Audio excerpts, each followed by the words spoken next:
All right. So, Bond, are there things that you would have done differently, reflecting on your career journey so far? Definitely, definitely. And this is personal to me. So anybody who's listening, like you need to figure out what's works for you generally. But for me, I would have not done an LLM. I would have done a JD. And I know it's shocking for a lot of people to hear that, but I think a JD is a better path to go if you are looking to come stay in the US. However, if you are looking to, do come here, do an LLM, and go back to Nigeria, please by all means do an LLM. But if you're looking to get a job in the US and you are planning to, um, build a career in Nigeria, in the US, a preferred approach for me would be to do a JD. Now, it may not have been at Stanford, right? I could have done it in another school. Right now, I know that there are schools in DC and some other parts of the US that they do this accelerated JD for 2 years, which is a JD for or foreign trained attorneys, or to put it that way. And it's a perfect fit. So 2 years JD, I think it's a perfect way to go through it, because to think about it, the way the JD the hiring system works in the legal industry in the US is that people are hired out of school. So while you're in school, you do what they call a summer associate role. You do it in your first year, your second year, and then you get an offer. And before you graduate, you already have a job waiting for you. In some cases, most cases, that's what happens. And that's how they do the hiring. And so for LLMs, because you never came through that JD route, you would have never had the opportunity to do the summer associate program. And if you didn't go through that summer associate program, most firms, their first years are from the summer associate program. And if the pool is already full, it's difficult for you to get in. So if you're able to do the JD, go through the JD process, you can be able to get into the summer associate program and get an offer with the sort of experience that you already have, and with the sort of degree that you have, you'll be able to get in.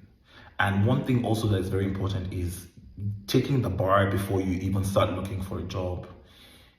A lot of people think that, oh, once I finish, then I take the bar.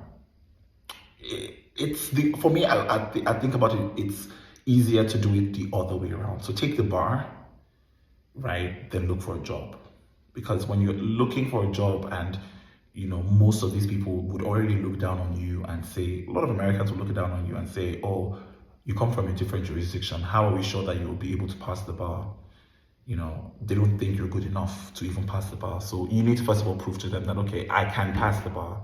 And if you're saying, oh, hey, I'm a foreign trained lawyer who has a JD from the US, and I'm both barred in Nigeria and in New York, for example, or I'm barred in Nigeria and I have just passed the bar exam in New York or in DC or in California, it's an easier conversation to have with a proposed employer in a law firm than saying, oh, hey, I have an LLM, I'm a foreign trained attorney, I'm still looking to take the bar, and hey, guess what? I also don't have work authorization. So like, in that second scenario, there's a lot of, you know, hurdles for them to be able to say, okay, let's hire this person.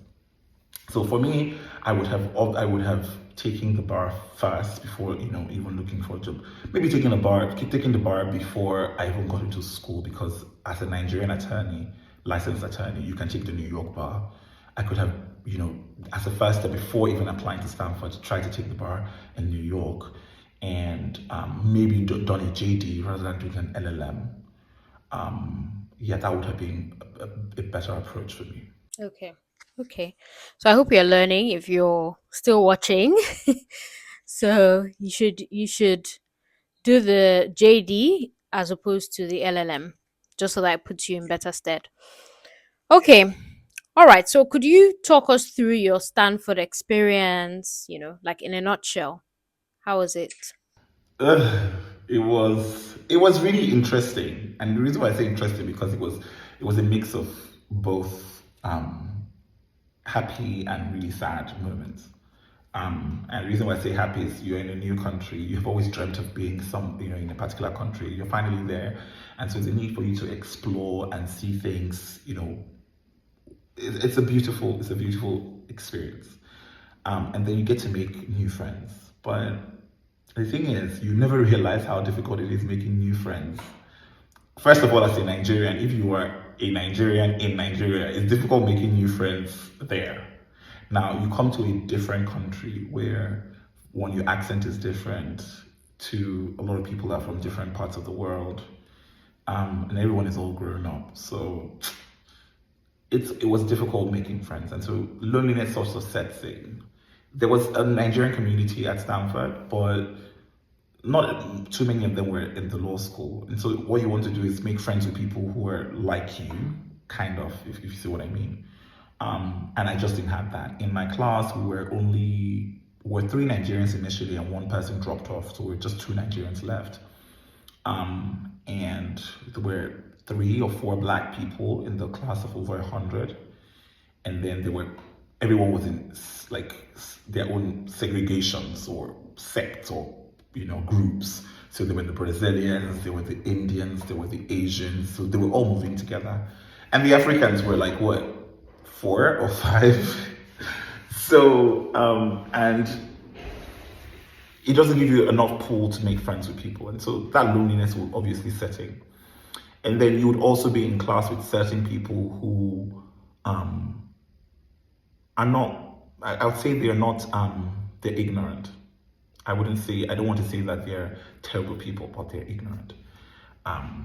You would see people who would talk down on you simply because you're Black, or would expect you not to know simply because you're from Africa. And so that's one of the things that I really hated about, coming to Stanford. Someone who doesn't know you from nowhere, and who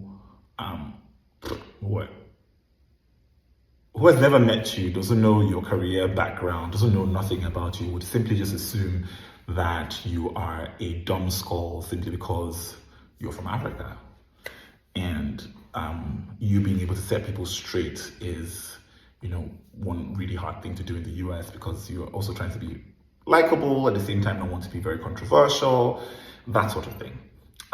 But so that's why one of the things the reason why I say it was a mix of both. But then I think towards my 3rd or 4th month at Stanford, I sort of started making friends outside of the law school. And for me, I always tell people that going to a school like Stanford is all about networking.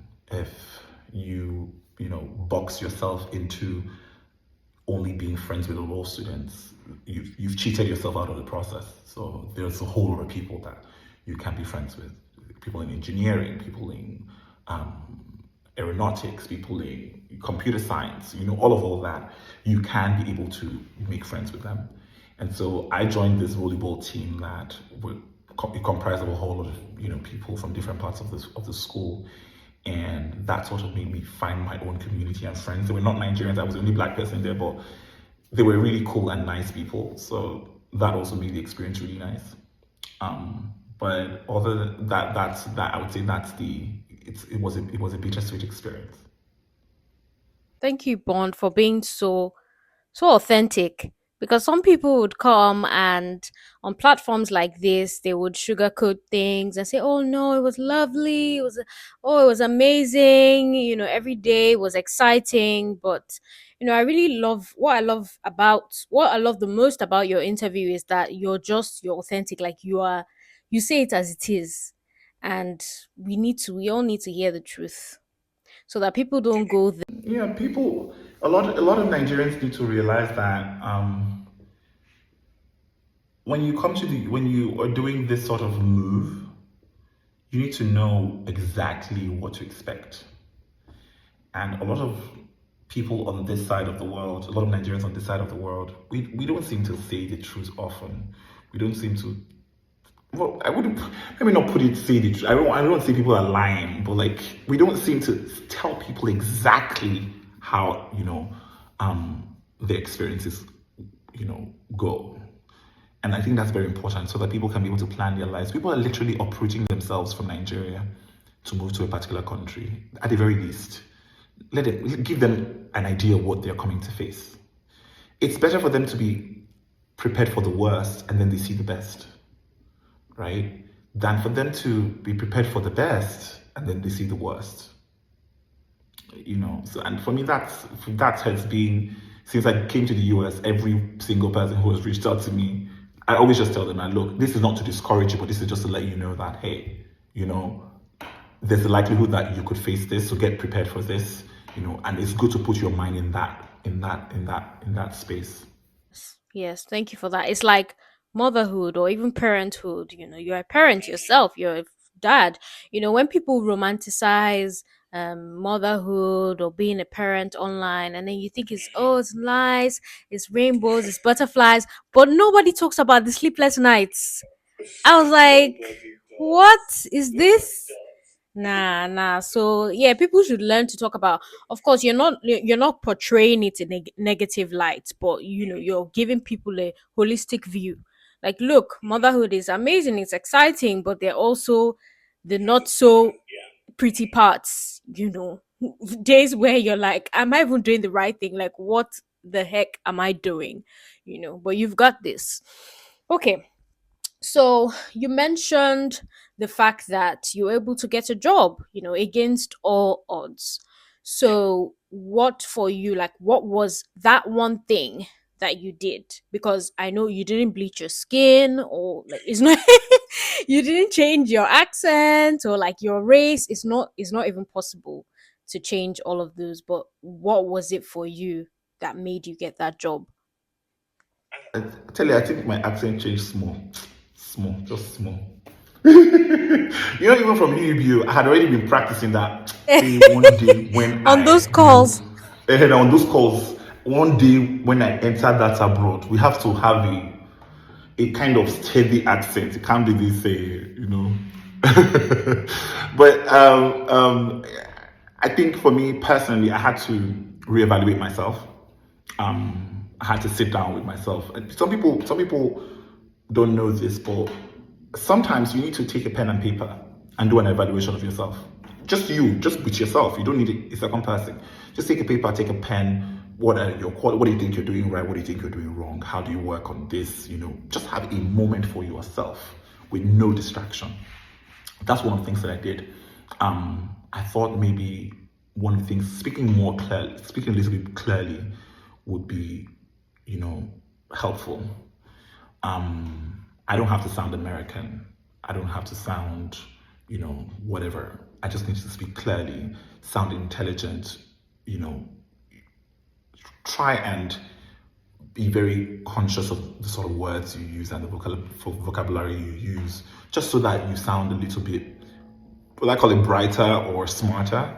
That way, Americans will see you differently. That's one thing. I don't know how true that is, but that's one thing I thought about, in terms of working on myself. Also, I also realized that you can't overemphasize networking. And I had to re-strategize my networking phase. So initially what I was doing was upfront, I'll tell them, oh, hey, this is me. I'm looking for a job. I'm just checking to see if, you have any openings here, or, talk about the industry generally in your region. And I realized I wasn't getting as much responses from people. Or if I got responses, the responses were always a function of them sending me to HR, who would obviously tell me there was no opening. So what I wanted to do was actually get to know people, actually network with people, build a meaningful relationship with these people. So let's go out for drinks, let's go out for lunch, go out for brunch, and the thing you said in the last interview, that your net worth is determined by your network, right?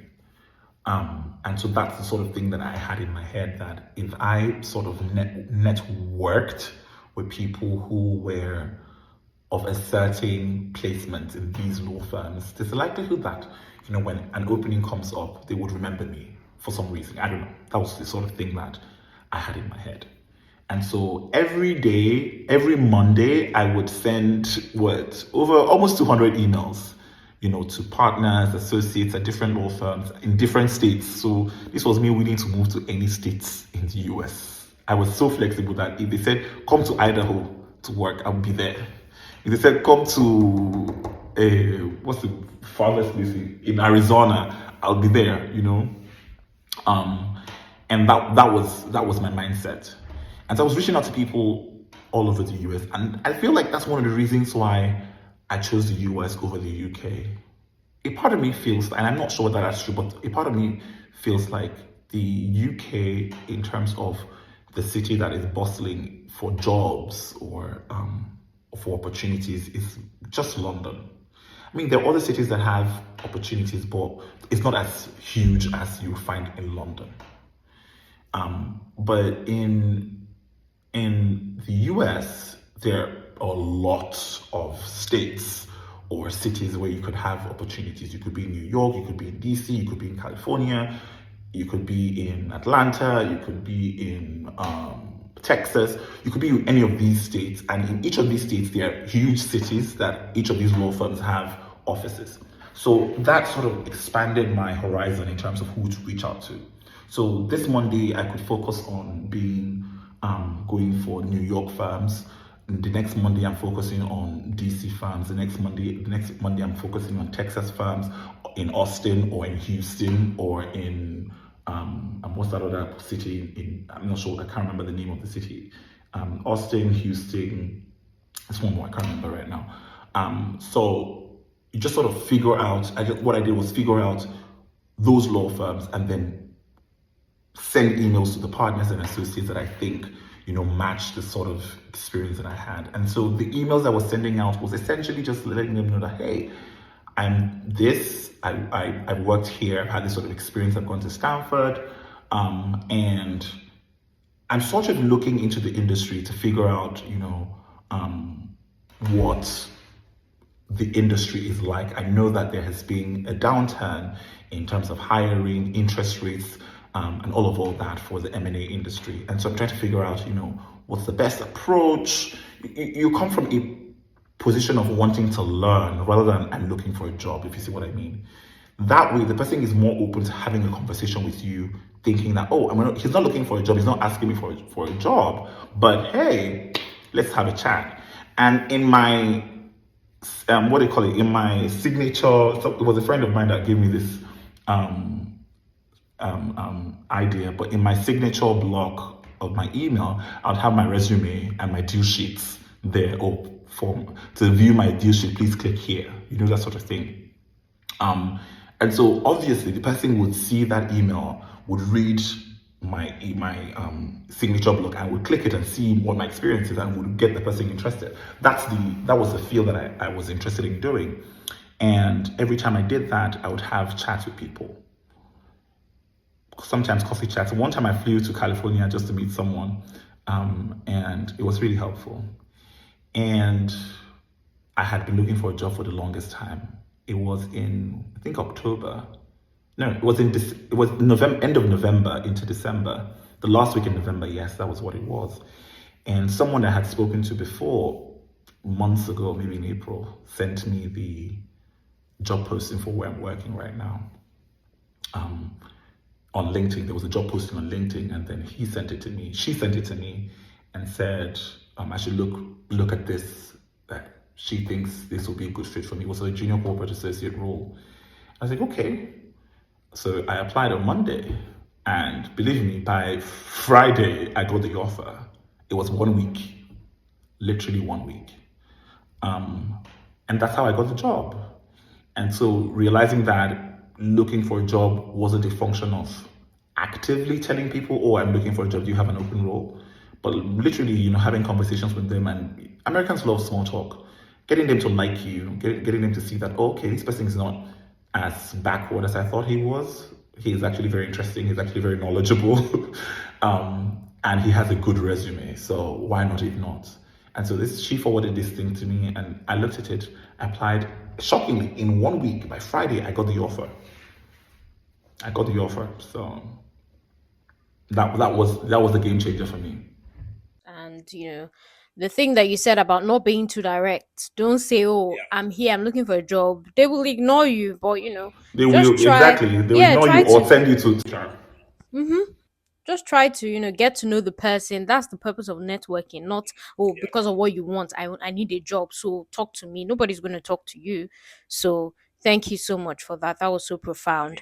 Okay, so moving on to the final question. I feel like this interview shouldn't end because it's been so interesting. Okay, so the final, and yeah, it's usually like a juicy question. Talk us through any culture shocks that you've encountered so far. Culture shocks. Yepa. There's a lot. There's a lot. First of all, the accents, how to pronounce certain words. Like, these basic things that we say in Nigeria that nobody really pays attention to. Like, you say tap, for example. Water tap. In America, Americans call it a faucet. It's funny, but and these people are so ignorant that when you say tap, they don't even know what you mean. They're like, huh, what's that? I'm like, a tap, a water tap. And then they're like, oh, you mean a faucet? I'm like, duh. Well, we're both saying the same thing, but with different words.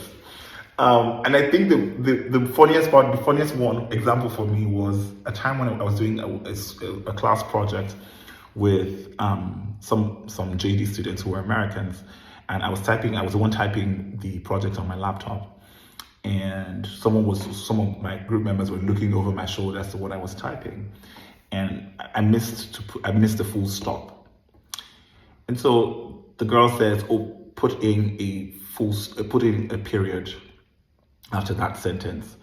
And so I didn't know what that meant. It was like put in a period. I was like, I ignored what she said and kept going. And she said, no, I said put in a period. I'm like, put in a period as how? Like, I should type in period after the sentence. Like, I just didn't get it. So I was so confused. And then she goes, no, a period. I'm like, and I gave her the number. I said, yeah, put a period. Let me see what you're talking about. And literally, this girl just pressed full stop. I'm like, oh, you meant a full stop? She's like, how wouldn't you know what a period is? I'm like, how wouldn't you know what a full stop is? Like, how did you get? Why are you making a fuss out of it? And for me, that was the reality that okay, there are two different lifestyles. People are going to would know different things from what you know, and so you need to be able to learn and unlearn certain things. And also in terms of the basic things like driving. Oh my god, driving in the US can it's scary. It's scary because like Nigeria, how many traffic lights do you have on the road? How many traffic lights do you have on the road? In Nigeria. That's one of the major shocks that I had, and then the food. God. Well, thank God I'm in Atlanta now, and there's a whole lot of African stores very close by, so I'm able to, eat like though I'm in Nigeria. But when I was in California, it's predominantly very white, not so Nigerian or African kind of environment. So if you wanted to get an African store, you would have to really walk very far or travel very far to get to the African store. And then also in terms of small talk, I don't think anybody ever taught us in Nigeria about small talk. Americans love small talk, and that's what we Nigerians never learned. Like they love small talk, things as fickle as how the weather is, the painting in the wall on the wall in their house or something very mundane. They like to talk. They like small talk. So like I had to learn that when I'm having conversations or trying to network with people, as a first step, small talk. I always have it on my sticky notes on my laptop when I'm doing small talk first. And so I try to figure out small talk. And for me, it's always about the weather. Oh, where are you speaking from? Oh, in Chicago right now. Oh, wow, the weather there is amazing in this time of the year, depending on the time of the year. Oh, I was there last week. It wasn't so cold. Oh, wow. Oh, that sort of thing. And people, you would be surprised how people will talk about these sorts of things for the next 10 minutes. People, they like small talk. So I had to learn how to do small talk. I had to look for how to figure out someone on the spot and know the sort of things that they like to be able to have small talk with them. And then sort of just understand that Americans are friendly on the outside, but not so much on the inside. So they would smile on the outside, but they're not smiling on the inside. When they tell you, tell you there's this thing they'll tell you, say, "Oh, if you ever need anything, please reach out." They don't mean reach out, so they don't actually want you to reach out. Oh, we could go for a coffee. That coffee will never It's a happen. lie. They don't want. They are not interested in doing anything. When they tell you, "Oh, if you need anything, please do reach out." Now lie. Don't try it. In their head, they're like, "Don't reach Oh, out, don't reach out." yes. So I think they focus on being courteous on the outside, but truly out in within themselves, they don't actually mean it. So um, that's something that I had to learn. I learned it the hard way. I learned it the hard way. Some lady in DC that I wanted to do informational chat with, she came for me on the call. She just went off, and she was the one who told me that if I needed any other thing, I should reach out. And she came for me on that call, but she was in a big law firm in DC. I wouldn't mention the name of the law firm, but yeah, I've had my fair share of the culture shock, and I just didn't get it. Yeah. Well, now you're learning and you're relearning. Thank you so much, Taylor. And something maybe some people haven't told you as much, but thank you for doing this. Like, you do a really good job at this. It's not too many people have had. I wish I'd had access to things like this that you're doing at the time, and shedding light on things that people really need to see and hear. You're doing a really good job. I really hope you do this, for a very long time.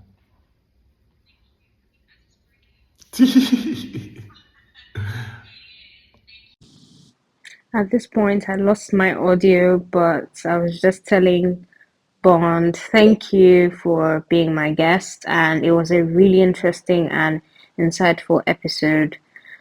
Thank you very much. Please don't forget to like, share, and subscribe. Okay, bye.